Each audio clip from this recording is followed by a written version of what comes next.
Eh, apa duluan? Apa yang dipikirkan dulu?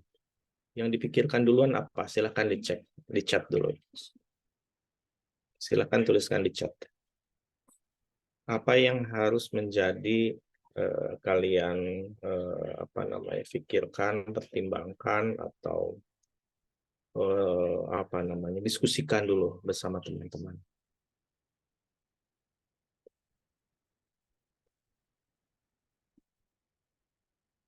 Kebutuhan market, go Zen. Ada lagi?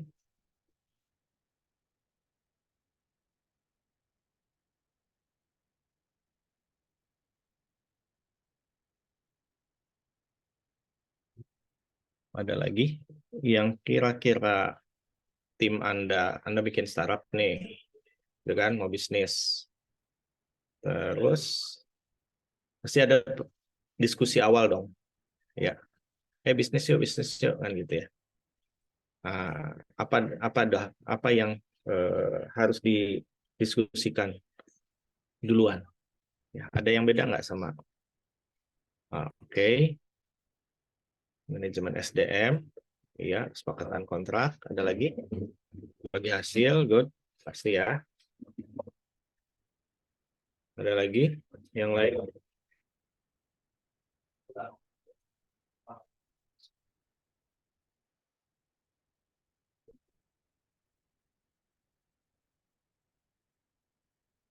Oke,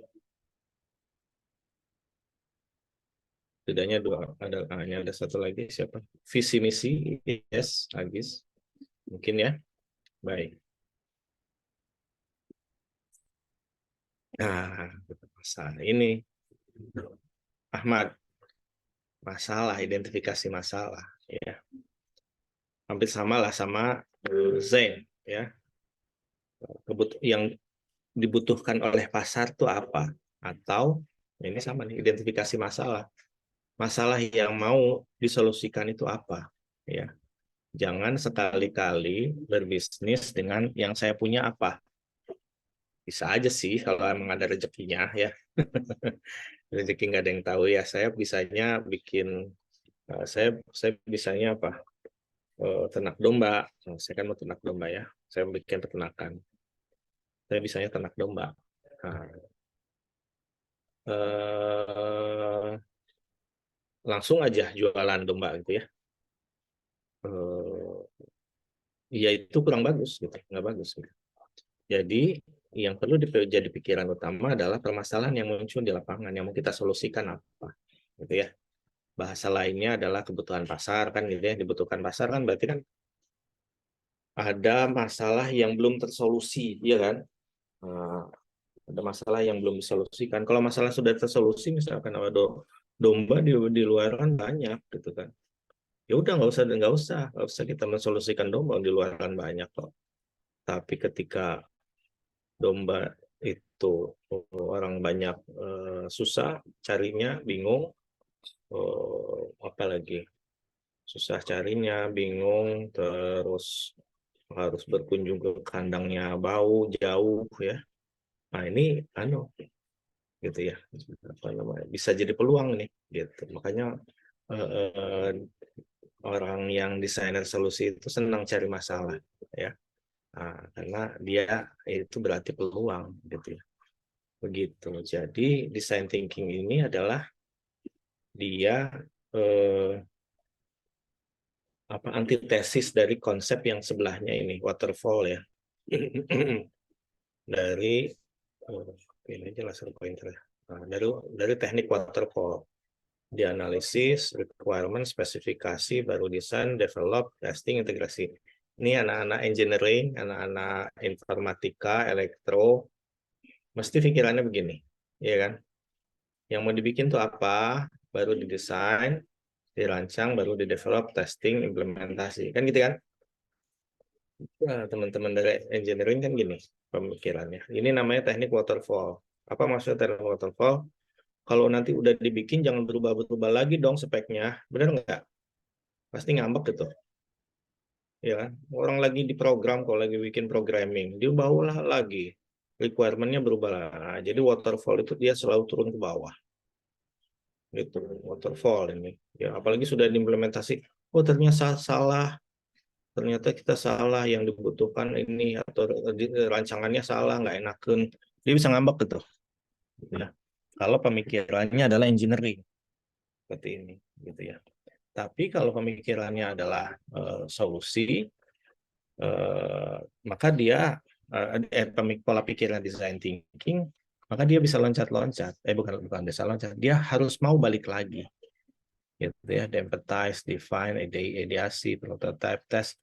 Ternyata setelah dites salah, kita ulangin lagi ide, atau setelah dibikin prototype bukan begini, ternyata harusnya begini, gitu. Harus mau ini pola pikir. Jadi dia merupakan apa namanya antitesis ya, antitesis baruan dari teknik waterfall. Dia harus mau, itu pola pikir pertama. Harus mau berpikir, memiliki pola pikir iteratif ya. Ulangin lagi, gagal, ulangin lagi, itu is okay di dalam design thinking. Ya, tahapannya ada 5 design thinking ini: empathize, define, ideate, prototype, test. Setelah itu launch ya. Tahapannya ada 5 itu. Kita coba ini dulu, apa namanya design thinking itu seperti apa bekerjanya. Ini adalah contoh dari satu proses design thinking yang dilakukan di sekolah di Amerika, di SD sih. Oh, nggak kelihatan. See what happens. Yang kelihatan apa ini? Oh, stop share dulu.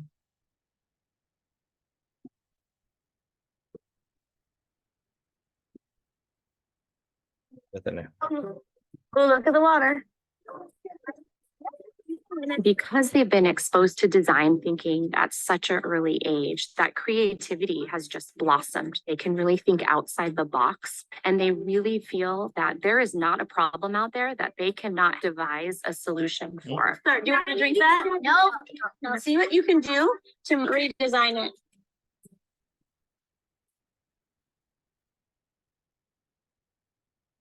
At Design 39 campus, we want our students to be working on real world work in real world ways. Design thinking is an innovative approach to problem solving, and it's a step-by-step process, designing for a specific purpose or person. Because it's World Water Day, today's design challenge is creating a water filtration system using natural resources. In design thinking, the first thing you have to do is empathize. If you don't do that, you won't be able to make the right thing for the person. This morning, we watched a few videos to see how other people get water. It was about a girl that had to walk 4 miles to get water and 4 miles to get back. And her back was aching because of that heavy bucket of water on her head. We just have to get a glass of water from the fridge. After we showed him the video, we just shared some facts with them. Worldwide, here's how many people don't have access to clean water. In the video, what did you notice around her? Some of the natural resources around her. Plants. So could she use these items? Yes. So for the research part, we needed the kids to experience these natural resources. What happens when you pour water through sand? What happens when you pour water through cloth? Did it get all of the dirt? Oh. After research, we'll define the problem. A lot of times they need to come up with a definition. What is the problem that we're trying to solve? With this one, we had a problem already defined. So our problem is people who do not have access to clean water need a way to filter water so they don't get sick from it. What's next? Brainstorm different ideas. When students are ideating, we talk about rapid ideating.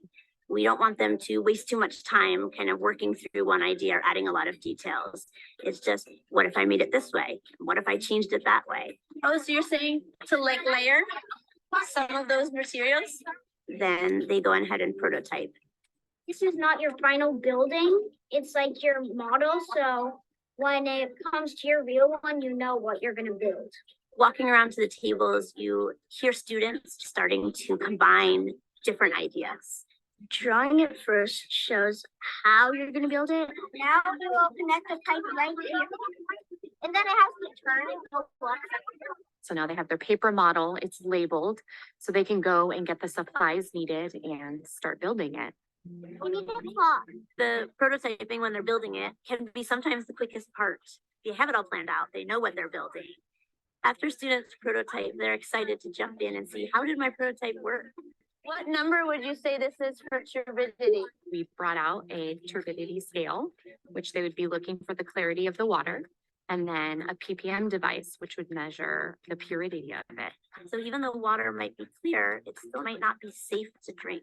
What do you see, Brandon? What number? 985. If it fails, you have to see the problems and make it again. The final stage in the design process is we'll have them upload into their digital portfolio. Sometimes it's about publishing results that didn't quite work so that others can learn from it. Publishing could just be sharing out to an audience. What would they change, or what was challenging about the project? How did the group work together? And you guys took both ideas and made it into one. And how did that make you feel, Emma?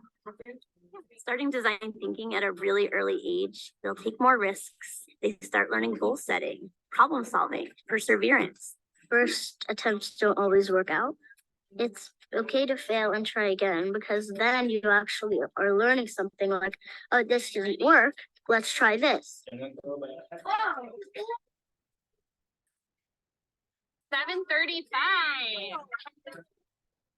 I think it's good because it's not just thinking about yourself, but thinking about other people. And I think that's very important. Ya.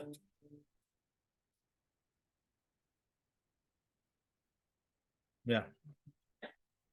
Nah, stop saya dulu ya. Ya. Itu mata pelajaran design thinking kalau di Amerika ya. Apa ya? Sudah diajarkan di tingkat SD. Ya. Terlihat pada pinter-pinter ya. Bahasa Inggrisnya. Karena memang orang Amerika semua. Tapi begitu anak-anak itu bisa mendapatkan tahap pertama apa coba? Yang anak-anak pelajari itu. Tahap pertama coba silakan di chat. Anak-anak itu apa sih namanya? Dapatkan atau pelajari atau diskusikan ya ketika mau memulai itu. Ada yang berani chat? Nah, gitu. Bersahabat dengan masalah, Zen. Ya. Memahami masalah, ya. Ada anak kecil jauh untuk dapetin air bersih aja jauh, 2 kilo harus jalan 2 kilo 3 kilo. Kalau kita mah tinggal buka kulkas, katanya gitu kan ya. Ayo pada ngerti nggak bahasa Inggrisnya tuh? Gitu. Kalau kita cuma bisa gitu. Empati itu adalah tahap pertama. Empati. Nah, ini kayaknya untuk kuliah design thinking itu penting buat dipelajari orang-orang engineering nih. Jangan langsung canggih-canggihan produk. Ada 5G, ayo saya mau bikin 12G katanya gitu ya. Emang dibutuhin nggak gitu loh? Masalahnya apa kan gitu kan? Nggak cuman 4G, 5G, 6G, 8G dan segala macamnya gitu. Nggak cuma tapi tadi empati, masalahnya di luaran itu apa? Gitu kan? Masalahnya di luaran itu apa? Dibutuhkan apa enggak? Gitu. Jadi tahap pertama dari sebuah design thinking adalah ini, empathize. Ya, bukan empati. Habis itu anak-anak itu kan apa sih namanya? Ini ya, apa? Menyepakati ya, kita harus bikin kayak gini kan gitu. Ini yang keduanya nih. Harus bikin apa gitu. Ini masalahnya ini sini kan gitu kan. Kita harus bikin filter deh kan gitu ya. Yuk, makanya soalnya kalau mau bikin apa sumur mungkin kejauhan ini mereka atau mau bikin pipa gitu ya, pipa air enggak juga gitu ya. Nah, baru itu disepakatin gitu loh. Setelah itu dilakukan tahapan ideasi, kayak gimana ide-idenya muncul, lantas bikin prototype, terakhir di tes, ya. Terakhir di tes, gitu ya. Nah, nanti ketika dites gagal, gagalnya di mana? Oh, kalau itu dirubah lagi prototipenya atau dirubah lagi idenya atau salah gitu ya. Harus merubah ke define atau salah, bahkan salah menangkap masalah gitu kan. Masalahnya salah menangkap akar masalah gitu. Oke, bagaimana caranya supaya tidak salah menangkap masalah, salah mendefinisikan? Nah, ini tahap-tahapannya. Nah, sorry. Jadi keunggulan dari design thinking adalah dia meminimalisir resiko kegagalan pengembangan produk atau bahkan kita bikin produk yang nggak dibutuhkan oleh customer. Ya. Jadi kita minimalisir karena 80% dari 90% produk yang gagal di launch ke pasar itu kegagalannya karena apa? Nggak dibutuhkan. Gitu loh. Termasuk program-program dari kalian, ya. Program-program Alphard, program-program Samsul Ulum, coba menjadi bahan introspeksi. Kenapa? Kok nggak ramai misalkan gitu ya yang hadir? Karena nggak dibutuhin mungkin, tidak cocok dengan target marketnya. Tadi Pak Harwi bilang market validation ya. Tidak ada produk market fit, gitu. Ada bicara itu nggak tadi? Produk dan marketnya itu fit terjadi. Produk yang kita tawarkan dengan apa yang dibutuhkan oleh market itu fit, begitu ya.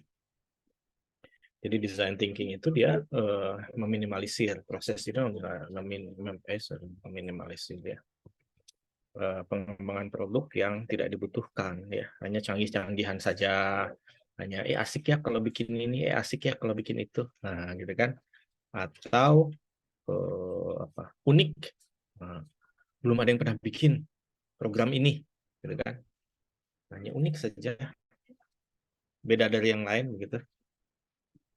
Ya oke, unik satu hal gitu ya, tetapi kalau nggak dibutuhkan nggak ada yang pakai ya, nggak ada yang datang, nggak ada yang beli gitu ya. Nah, itu lanjut, design thinking itu apa namanya, ya dia memastikan untuk menghasilkan produk solusi yang benar-benar dibutuhkan sama pasar ya. Dan juga cepat karena dia apa namanya, kita akan mencoba memulai dari yang sederhana gitu. Biasanya ada walls of ideas ya. Ini bentuknya kayak papan tulis tapi besar gitu ya, dicoret-coret pakai sticky notes begitu. Yang online-nya juga udah banyak, bisa pakai Canva yang bisa diakses bareng ya, Google Slide, Jamboard, Miro, Mural, apa segala macam gitu ya. Nah, setelah itu bikin prototype, ngetes, habis itu diulangin lagi secara iteratif gitu ya. Itu keunggulannya gitu ya. Nah, terus 3 aspek penting dalam design thinking. Yang pertama adalah empati tadi. Jadi disebutnya itu human centered memang. Berpatokan pada manusia. Manusianya butuh apa gitu. Bukan teknologi centered ya. Apa namanya, ketika Amerika sudah bisa mendaratkan pesawat ulang-alik ke bulan gitu, maka kita kita tergopoh-gopoh juga. Kalau gitu kita bikin satu pesawat yang bisa mendarat di matahari misalkan gitu ya. Nanaonan kata orang Sunda itu, gitu kan? Buat apa? Gitu kan? Buat apa? Kalau memang tidak dibutuhkan, buat apa? Ngabisin duit doang gitu. Itu yang pertama, ideasi empati ya. Orang tuh butuhnya apa?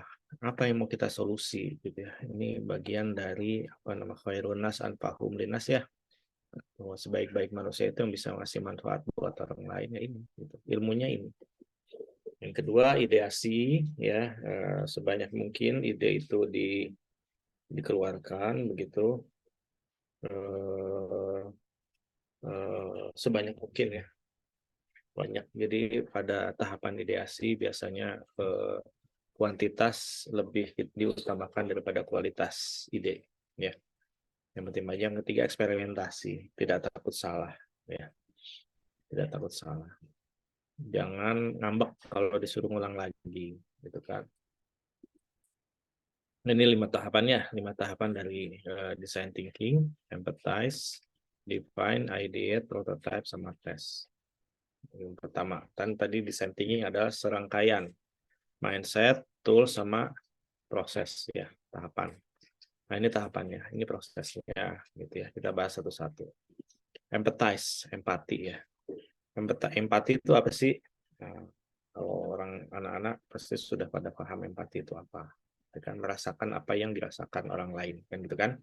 Saya empati sama masalah kamu, you have my empathy, gitu ya. Nah, kita merasakan, gitu ya, perasaan, kebutuhan, pain points. Gunanya apa?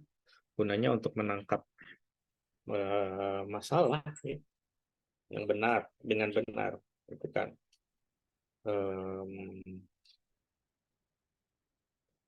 Jadi di dalam design thinking itu orang tidak langsung loncat bikin produk ya. Saya mau bikin produk, cara mengatasi permasalahan produk yang saya mau bikin aplikasi misalkan untuk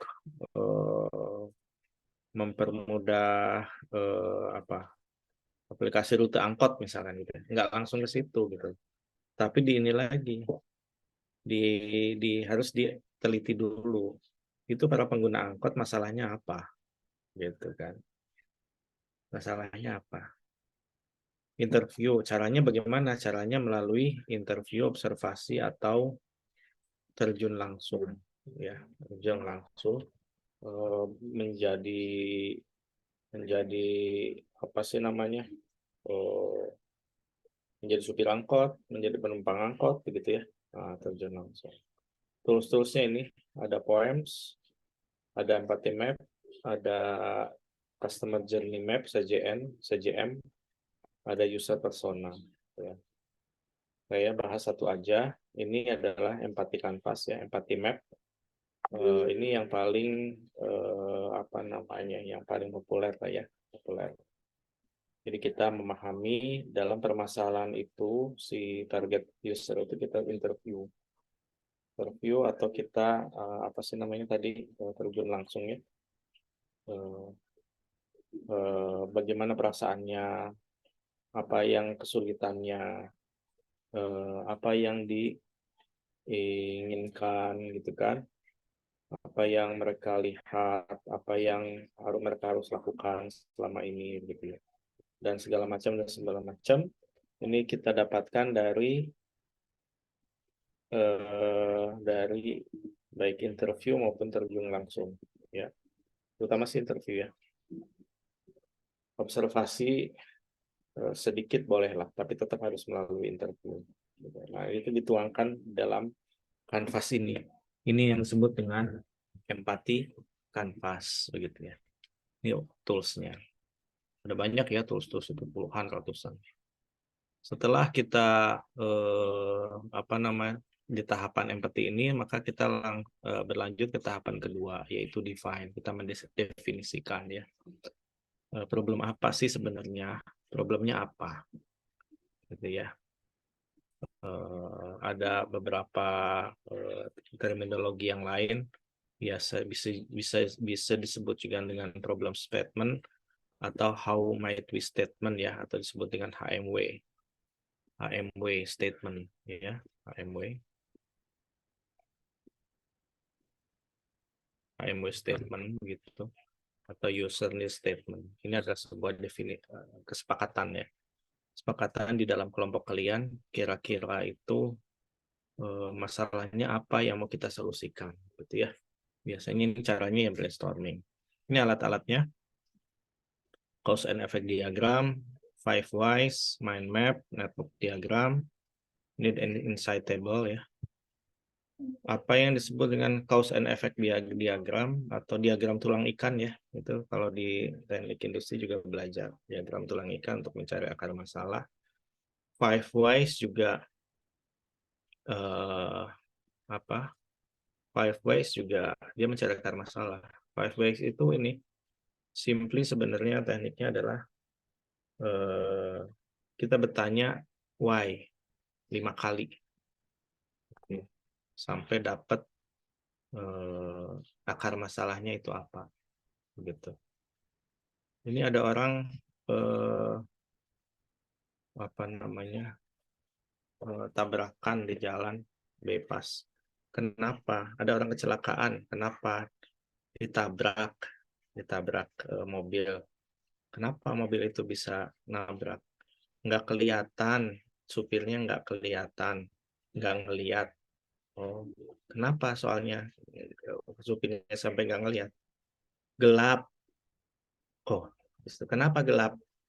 Nggak ada penerangan yang cukup. Oh, oke. Kurang lebih gitu ya. 5 kali kenapa?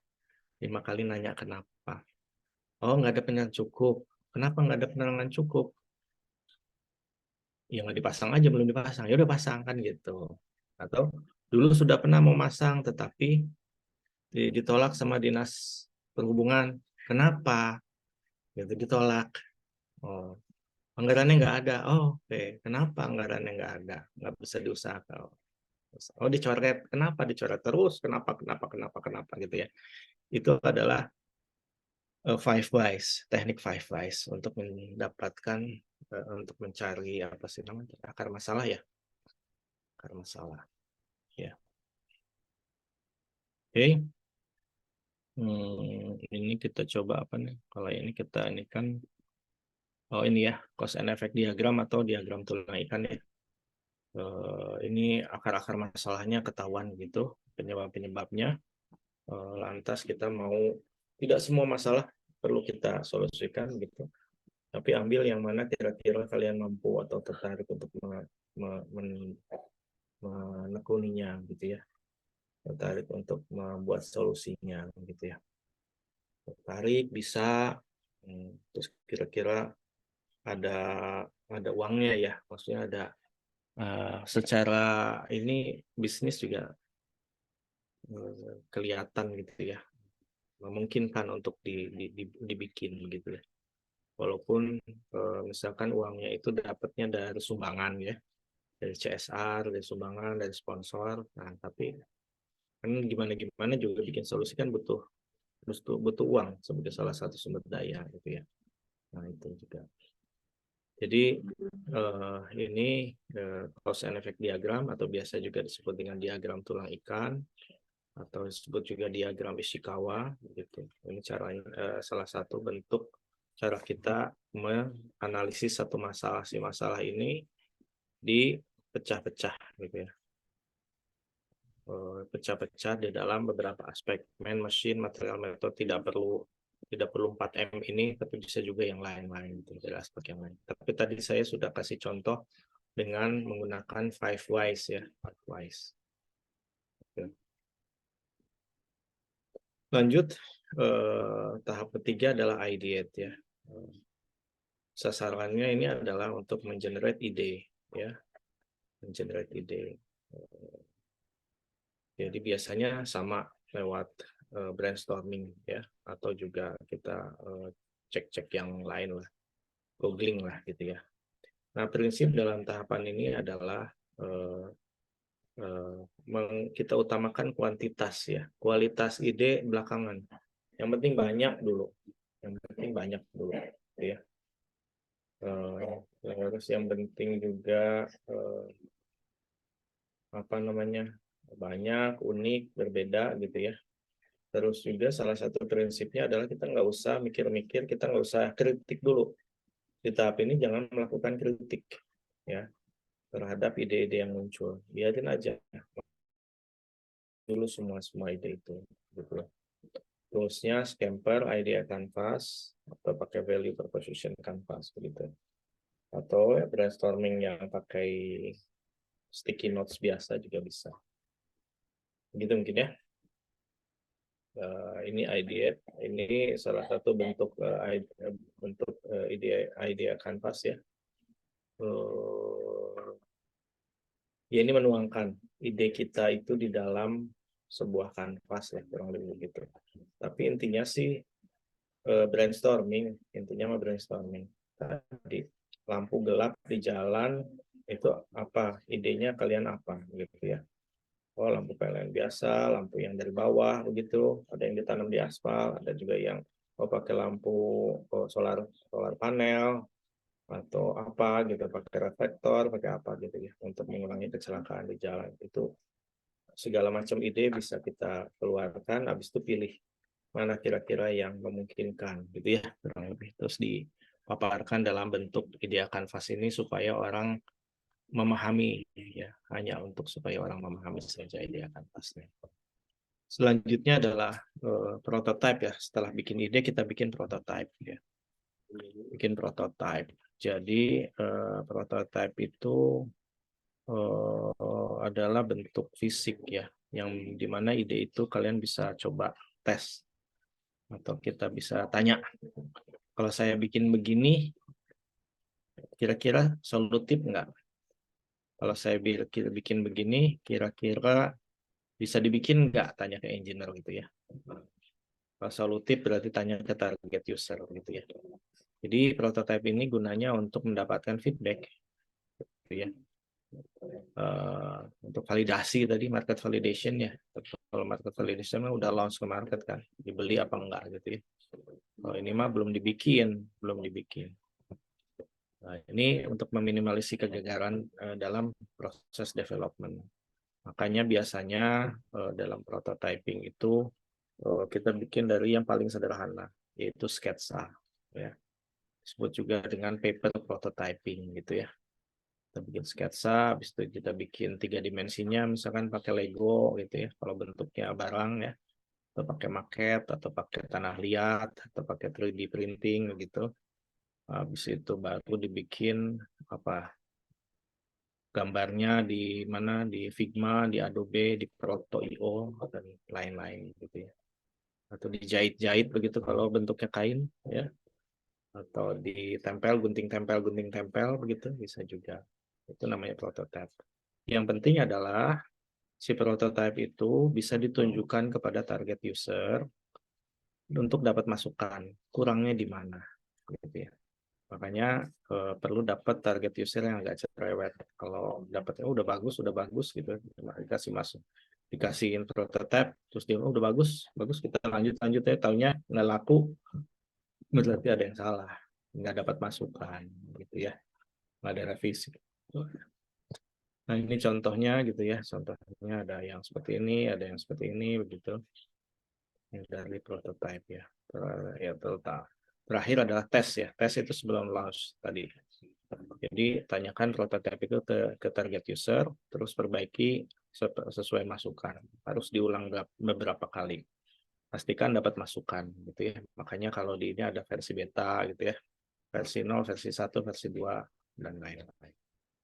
Sampai ke bentuk prototipe yang paling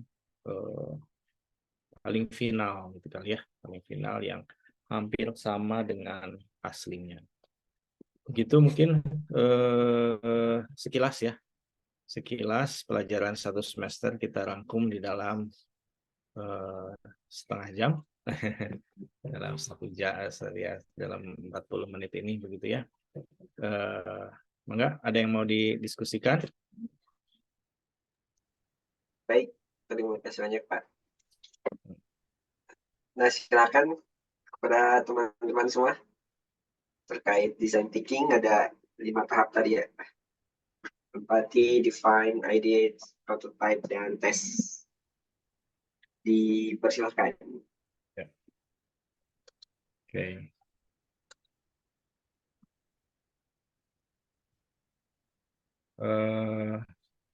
Kalau belum ada, saya pengen kita coba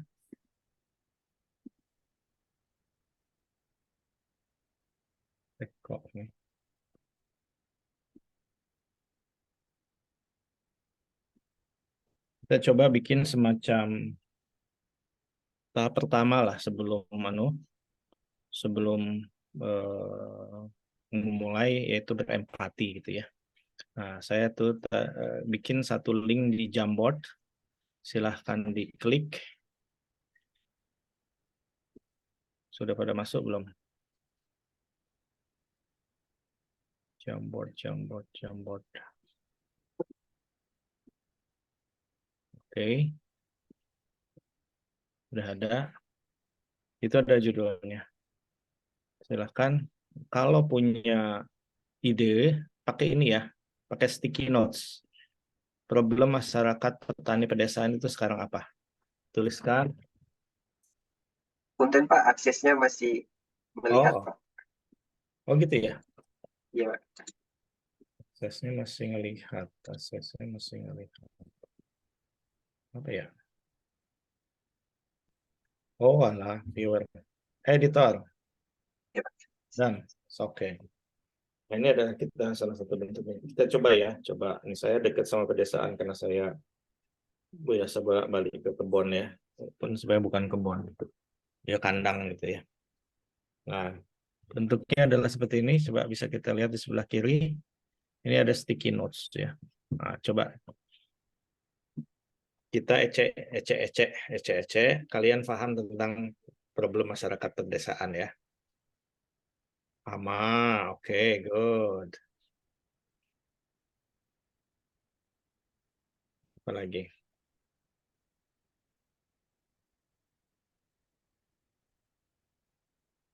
Melahirkannya susah, ya. Oke. Oh, oke, pengairan musim kemarau. Apa lagi?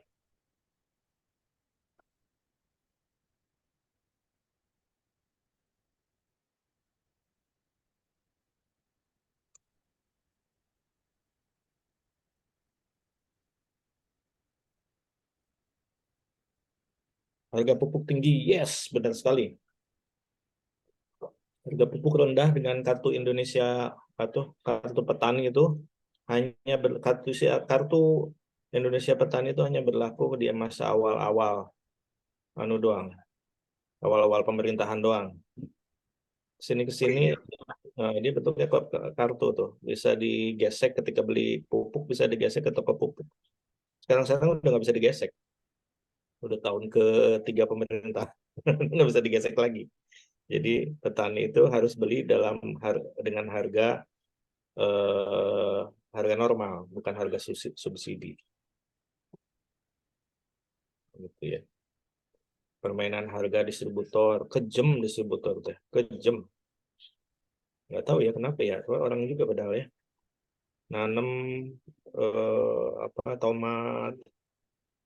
tomat, biaya harga pokoknya misalkan di harga 2.000, ongkos petik per kilonya itu 500 gitu ya. Udah dipetik, udah diangkut ke Gede Bage, ditawarnya 700 perak sekilo. Coba ya. Itu udah nunggu 3 bulan gitu. Kan sakit hati. Sakit hati. Kata tengkulak, iya soalnya lagi banyak kan gitu ya. Gini beraninya. Ya, begitu. Kurang minat bertani dan beternak ya. Ya anak-anak muda sekarang petani peternak itu kan orang sepuh-sepuh 50 tahunan ke atas. Betul gitu ya. Kurang edukasi ekspor, guys, keren. Banyak sampah anorganik di perairan sungai sawah. Ya.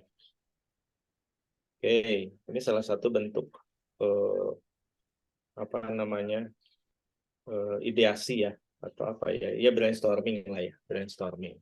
Sebenarnya empathize yang utama adalah kita terjun langsung ke desa-desa, ngobrol sama petani, gitu ya. Tidak berkumpul di media Zoom ini, enggak menyebar, habis itu pulang kita bikin kayak gini, gitu. Paham ya? Itu baru kita membuat tahapan pertama, empathize. Ya, misalkan ini EC-nya adalah ini adalah hasil yang kalian dapatkan dari hasil interview ini. Ya, sudah kalian ke belusukan lah, ke kampung-kampung, ke desa-desa begitu ya. Nah, habis itu eh, kita bisa melakukan apa namanya?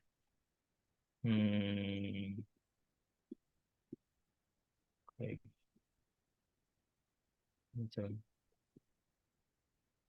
Saya bikin bulletin ya. Oke. Ini yang hadirnya berapa orang nih? 8 ya. 8. Oke. Coba saya bikin masing-masing dari 8 ini yang hadir ini. Silahkan yang saya hapus, ini saya hapus. Nah ini impornya benar nih. Impornya. Susah-susah nanam cabai. Berharap harga cabai tinggi.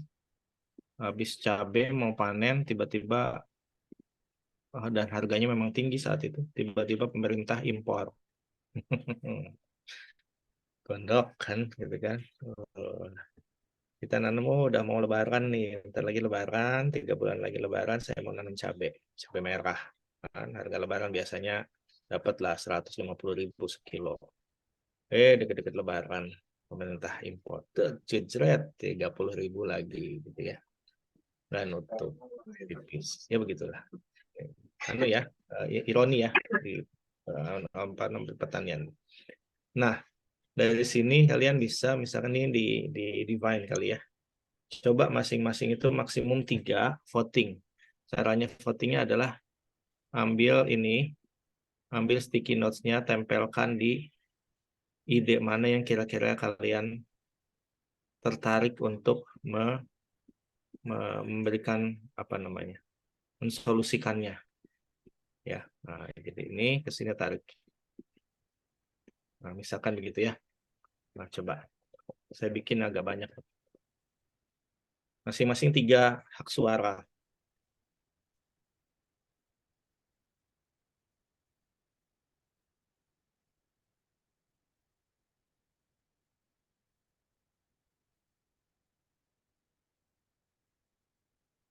Boleh numpuk di satu masalah juga nggak apa-apa.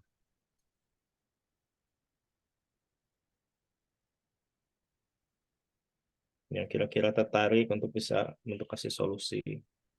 Bisa ya. Terus ada kira-kira kelihatan juga, pertimbangkan 3 ini ya. Memang dibutuhkan. Yang kedua kira-kira bisa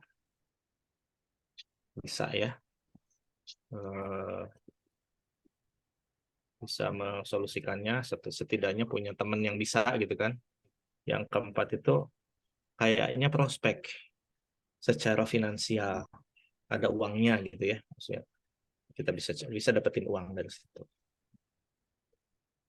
Gitu. Misalkan apa tadi? Nah, udah masing-masing 3.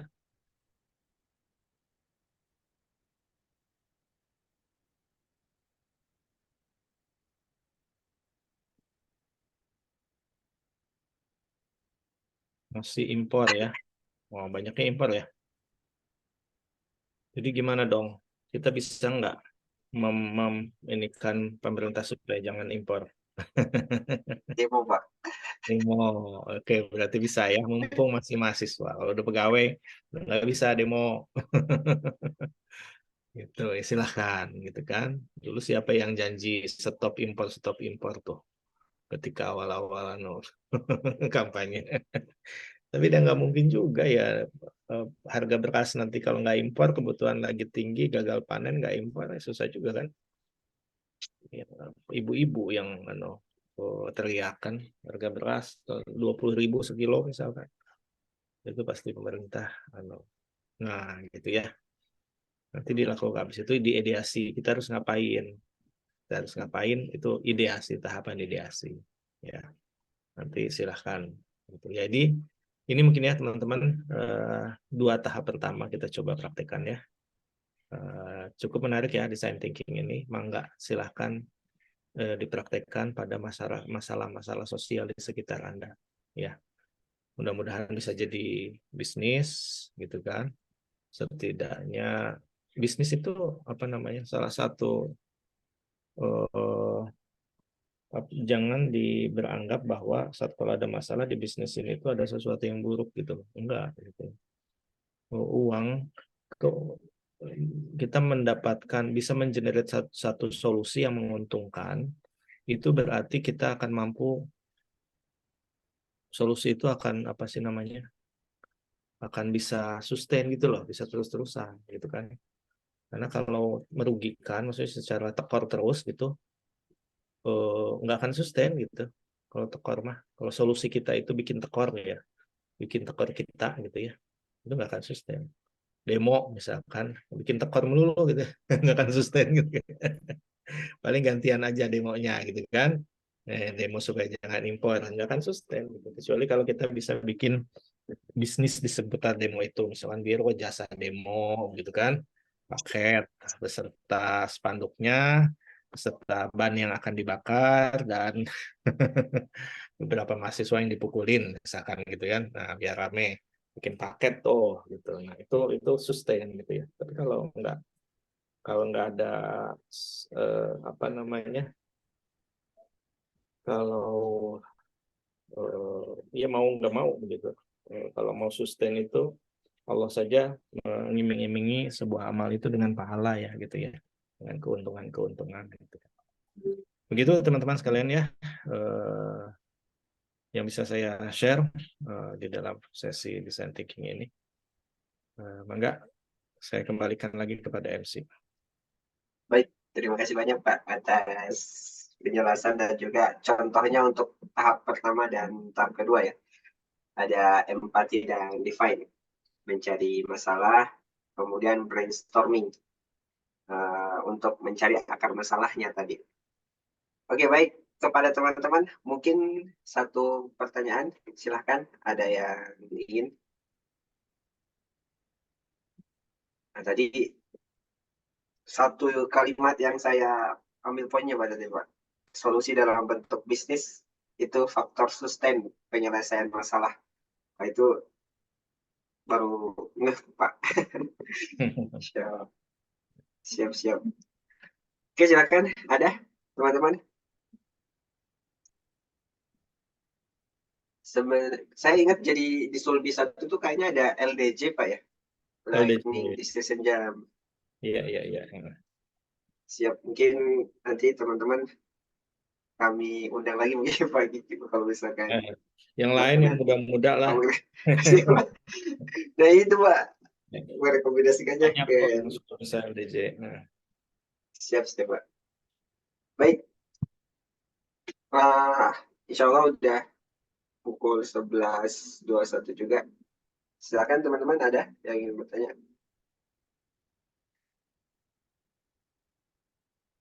Ini kebanyakan mahasiswa FKEB juga nih, ada beberapa.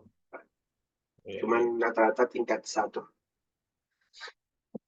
Baik, kalau tidak ada, alhamdulillah sudah saya jelas materinya terkait dengan design thinking. Nanti mungkin jadi PR-nya adalah mempelajari tools-tools yang tadi sudah disampaikan oleh Pak Kiki. Baik, sebelum kita, ini ada satu pertanyaan Pak. Saya izin bacakan Pak ya. Oh iya. Permisi Pak, izin bertanya, bagaimana dengan bisnis seperti bisnis makanan ringan seperti ciki dan lain-lain? Apakah dalam pembuatan bisnis seperti itu ada masalah yang perlu diselesaikan atau hanya ingin memuaskan keinginan pelanggan saja? Iya, iya. Pertama gini, boleh-boleh saja kita bisnisnya itu ikut-ikutan gitu ya. Sepanjang memang masih ada apa yang disebut dengan kebutuhan yang belum terpenuhi, unmet need, ya, unmet need, kebutuhan yang belum terpenuhi, yang belum tersolusikan gitu ya. Kayak tadi kenapa saya ke ini kemana? Tar, tar, tar. Ya. Ya. Kenapa saya ke bisnis domba gitu ya? Ini bisnis domba saya. Ya. Kenapa saya ke cacing ya? Ini cacing saya. Kadang-kadang cacing saya.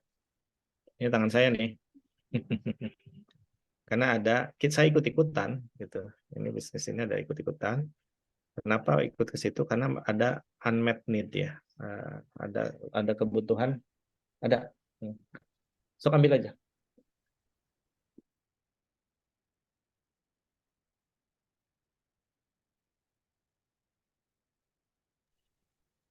Ya. Eh,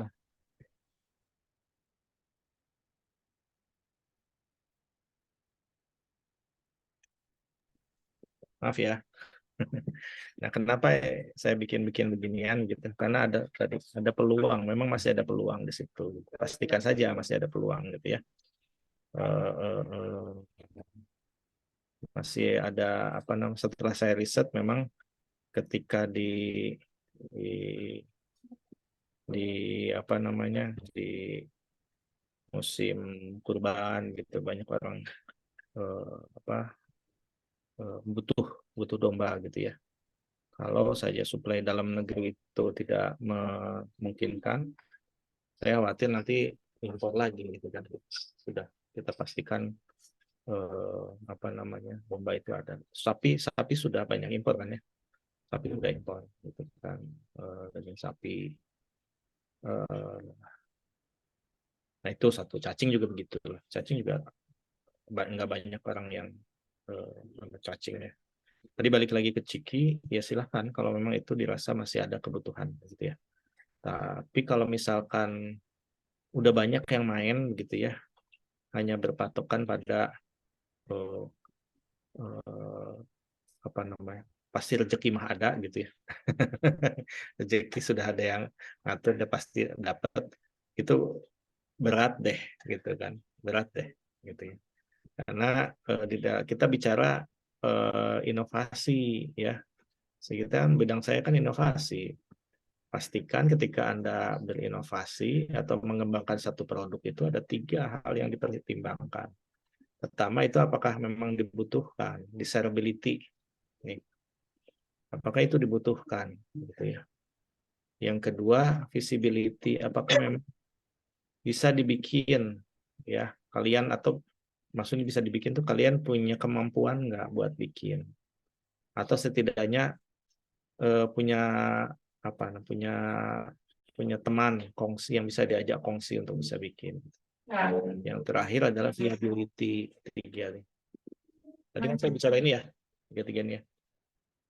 Ada sustain nggak, bakal bisa sustain nggak, ada uangnya nggak gitu ya, kira-kira bisa, revenue-nya kira-kira dari mana gitu, ada yang mau beli nggak gitu kan, ada yang mau beli atau ada yang mau sponsorin, ada yang mau ngasih CSR, kan banyak tuh revenue model tuh banyak, bisa dijualan, sewa, non dari sponsor, Google AdSense. Saya cuma mau bikin konten, Pak. Saya nggak mau bisnis.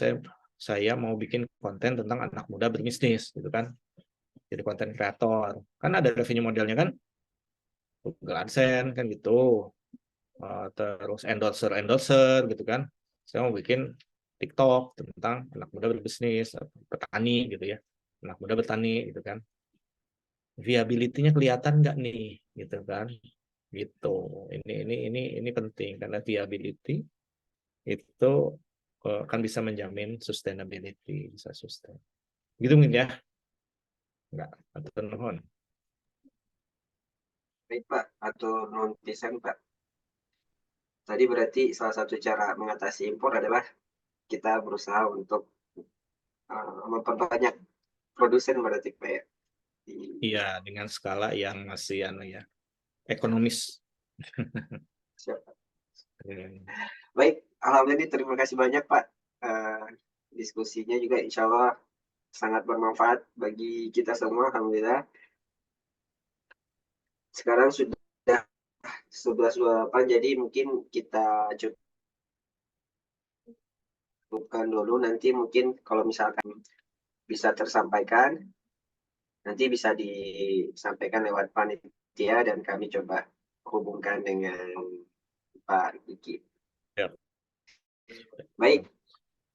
Terima kasih banyak Oke. sekali lagi Pak Terima kasih. atas keluangan waktunya. Ya. Ya Pak. Terima kasih, saya Liv ya, izin ya. Assalamualaikum.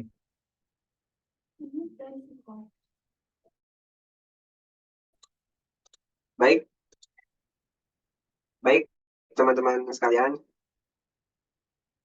Kita masuk di akhir sesi. Ini insya Allah kita akan ada presensi dulu. Jadi dipersilakan kepada seluruh peserta untuk mengisi presensi, dan khusus untuk presensi ini ada beberapa pertanyaan yang berbeda. Jadi diharapkan 19 orang ya. 19 orang dari teman-teman yang hadir diharapkan untuk mengisi presensi. Kita tunggu sekitar 2 menit.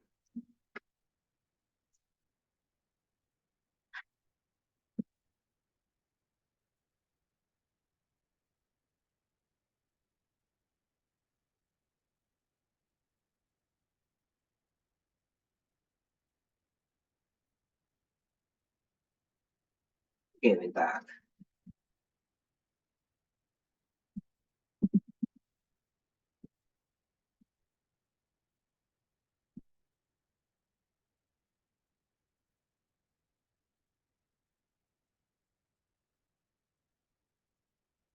Silakan.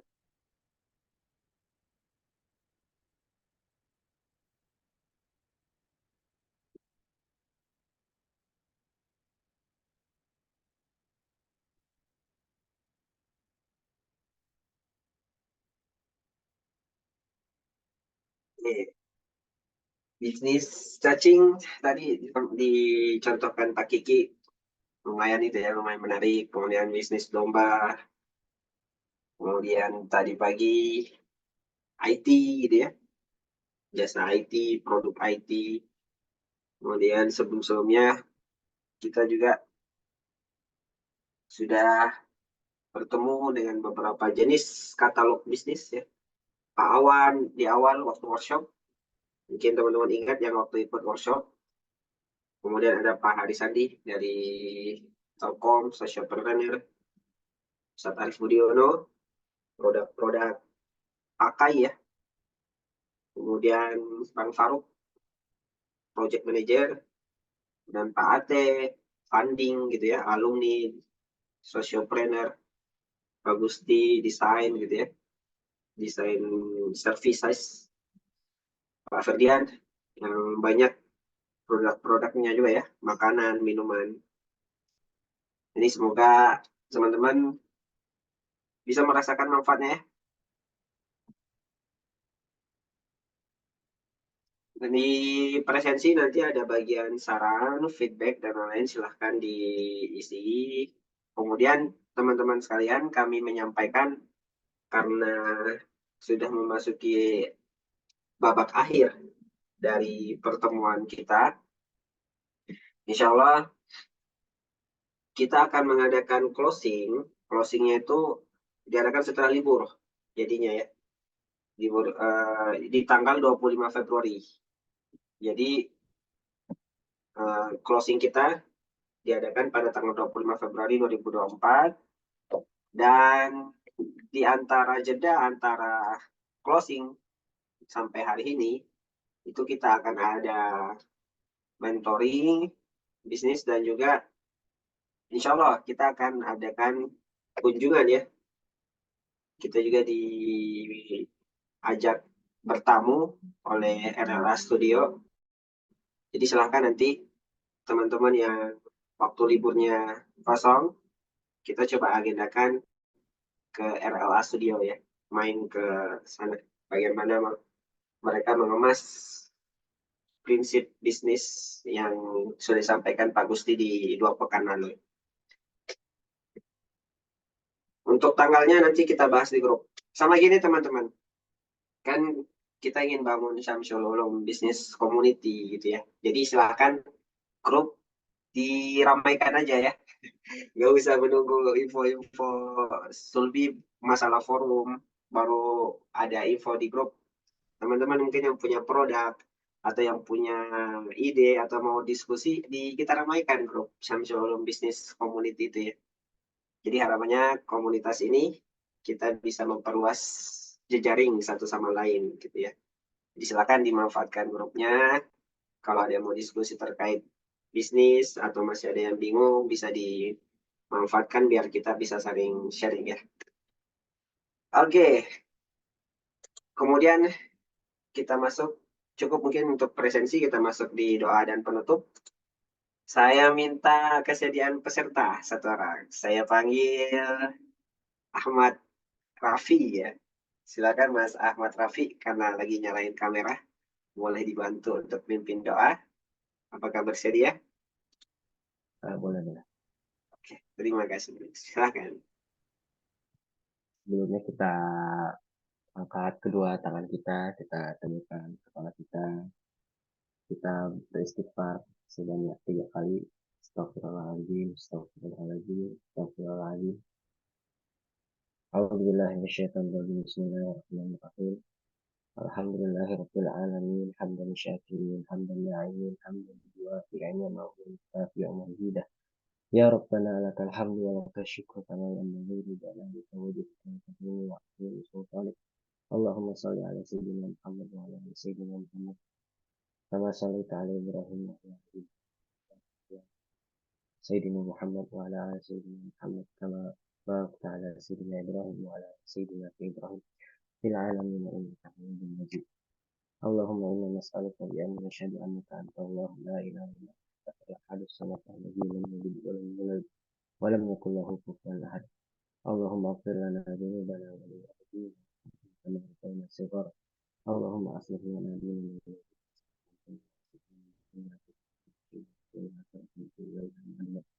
waj'al hayata ziyadatan lana fi kulli khairin waj'al mauta Allahumma ya musarrifal qulub sarrif qulubana ala ta'atik wa ya muqallibal qulub tsabbit qulubana ala dinik. Rabbana hab lana min azwajina wa dhurriyyatina qurrata a'yun waj'alna lil muttaqina imama. Rabbana atina fid dunya hasanah wa fil akhirati hasanah wa qina adzabannar. Wa sallallahu ala sayyidina Muhammad wa ala alihi wa sahbihi wasallam. Walhamdulillahirabbil alamin. Amin, Allahumma amin. Baik, terima kasih banyak Mas Raffi atas penutupan dan doanya. Baik, sekali lagi saya sampaikan, kita akan closing di tanggal 25 Februari setelah libur. Namun jangan bersedih, antara hari ini sampai closing kita akan masih ada beberapa agenda tentunya.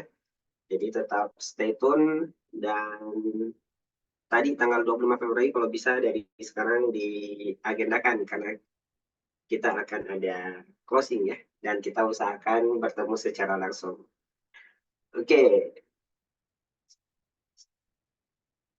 Untuk teman-teman yang ingin melihat rekaman, dapat melihat akun official YouTube Sulbi Business Community ya, yang sudah dikirimkan linknya kemarin. Silakan bantu subscribe dan juga like. Kalau boleh sharing ya silakan di-share ya. Oke, itu saja untuk pertemuan forum ketiga kita. Terima kasih banyak atas kehadirannya. Semoga sukses selalu, berkah selalu, dan juga jaga kesehatannya. Sekian, terima kasih. Assalamualaikum warahmatullahi wabarakatuh. Thank you. Waalaikumsalam warahmatullahi wabarakatuh. Terima kasih Bang. Yuk, sama-sama. Ngopi.